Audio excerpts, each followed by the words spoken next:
Сәлем достар, бүгін сіздерге Қытай елінің драма комедиялық жанрда түсірілген жақсы көрініс фильмі жайлы баяндайтын боламын. Киноның бас кейіпкері Цзинхао Чжэньчжэнь қаласының шетінде жиенмен бірге пәтер жалдап тұрады. Әпкесі жүрек ауруынан қайтыс болған соң, жиенін өз қамқорлығына алған. Алайда жүрек ауруы анасынан қызына берілген болатын. Қазір 6,5 жасар жиеніне дәрігер 8 жасқа дейін міндетті түрде күрделі ота жасау қажеттігін айтады. Әйтпесе жиеннің жағдайы одан бетер ауырлай түсуі мүмкін екендігін ескертеді. Және де операция ол өте үлкен көлемдегі соманы қажет етеді. Бұл соманы қарапайым телефон жөндеуші болып жұмыс жасайтын жас жігіт үшін жинақтау әрине оңай емес. Бірақ та ол қалайда өзінің жиенінің өмірін сақтап қалу үшін қажетті соманы табуға шешім қабылдайды. Телефон жөндеуден басқа бос уақытта ол Ляо ағаның қариялар үйіндегі жұмысына көмектесіп, ескі теледидарды жөндеп берумен айналысады. Ляо аға да оны өзінің жақынындай тартып, барлық ақыл кеңесін беріп отырады. Бір күні оған жолдасы Италия мемлекетінен қайтарылған ақауы бар телефондар партиясын көрсетеді. Және де осы партияны азырақ сомаға сатып алу арқылы оны жөндеп, өте үлкен табысқа жетуге болатындығына көзін жеткізеді. Цзинхао кішкене ойланып, ең алдымен осы телефонның ақауын табады.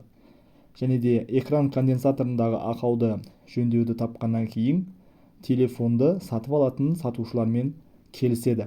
Есептеп қараған кезде жиенін емдеуге қажетті барлық соманы өтеуге мүмкіндік бар екен.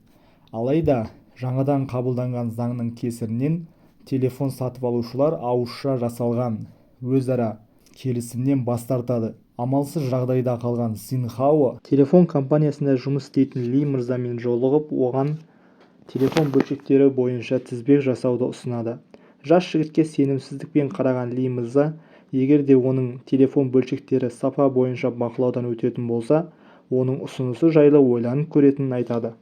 Кейіпкеріміз телефон бөлшектеудің нұсқаулығын жасай отырып, оны барлығына түсінікті тілде жазып шығады. Және де өзінің телефон бөлшектерін арнайы лабораторияға бақылаудан өткізу арқылы жарамдылығы туралы сертификатқа ие болады. Сол сертификатты қолына алғаннан кейін телефон басшылығымен келісім шарт жасау үшін кездесуге барады. Компания басшысының іссапармен кетіп жатқанын естіп, ол отырған пойызға қарай асығады. Және де пойызды қуып жетіп, компания басшысына жалпы осы бизнестің қаншалықты табысты екендігін барынша түсіндіруге тырысады. Жас жігіттің қайсарлығына риза болған, онда өзінің жас кезін байқаған компания басшысы оған бір мүмкіндік береді. 4 айдың ішінде қажетті партияны жасау қажеттігін және де өзінен ешқандай ақшалай көмек болсын берілмейтіндігін айтады. Осы ұсынысты қабылдауға тура келгендіктен Цзинхао оны ағасымен бірге ақылдасады және де бұдан басқа емге қажетті ақшаны табудың жолы жоқтығын айтады. Және де ағасы бұның өте үлкен қауіпке, қатерге толы екендігін ескерте отырып, көмек беруге шешім қабылдайды. Екеуі бірге қала шетіндегі қойманы жалдап, ол жерде арнайы цех құрастыруға кіріседі.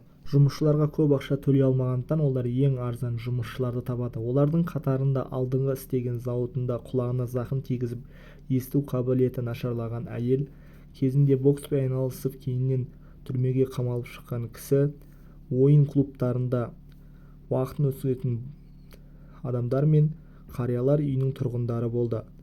Олар жақсы көрініс атты компанияның қызметшілері қатарына қосылды және де Цзинхаоның жасаған әдістемелік нұсқаулығының арқасында телефон бөлшектерін жинақтауды тез-ақ меңгеріп алды. Цехтың шығындарын және де жұмысшылардың жалақысын төлеу үшін Цзинхао әйнек жуушы болып бұрынғы жұмысына қайта орналасады. Бір күні жұмысшы әйелге оның бұрынғы компаниясына қатысты шағымын қайтарып алу туралы қоңыраулық көрсетіп, бұзақылар келеді. Өзінің әріптестерін қорғау үшін цех қызметкерлері олармен қоян-қолтық күреске түседі және де оларды цех аумағынан шығарып тастауға қол жеткізеді. Пәтерақын төлей алмағандықтан кейіпкеріміз жиенмен бірге цех аумағында өмір сүруіне тура келеді. бір күні цехке бейтаныс азамат келіп телефон құрамында болатын қымбат бағалы металдарды сатып алу ұсынысын айтады, бірақ та ол заңға қайшы болғандықтан Цзиньхао келіспейді.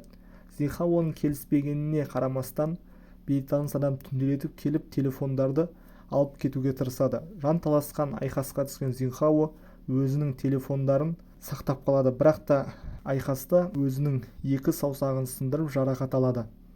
Цехтың жалдау ақысын және жұмысшыларға беретін ақыны табудан қиналған Цзиньхао компания басшысының қызметкеріне келіп оған ақшалай алдын ала аванс беруді сұрайды, бірақ та компания басшысының ешқандай да көмек берілмейді деген ескертуін оған қайтадан есіне түсіре отырып, қызметкер ешқандай да саған көмек берілмейді, егер де өзіңнің қолыңнан келмесе бұл жұмысқа кірісудің қажеті жоқ еді деп ескертеді. Сондай бір амалсыз күйде отырған кезде компания қызметшілері Цзиньхаоға өздерінің үлкен көмегін тигізіп, барлық заттарды өздерінің үйлеріне теп, қалған жұмысты сонда аяқтауға кіріседі. Өзара ұйымдасып, бірлесіп, командалық рухпен жасаған жұмыстары үлкен табысқа жетіп, берілген тапсырманы өз уақыттарында аяқтап шығуға қол жеткізеді.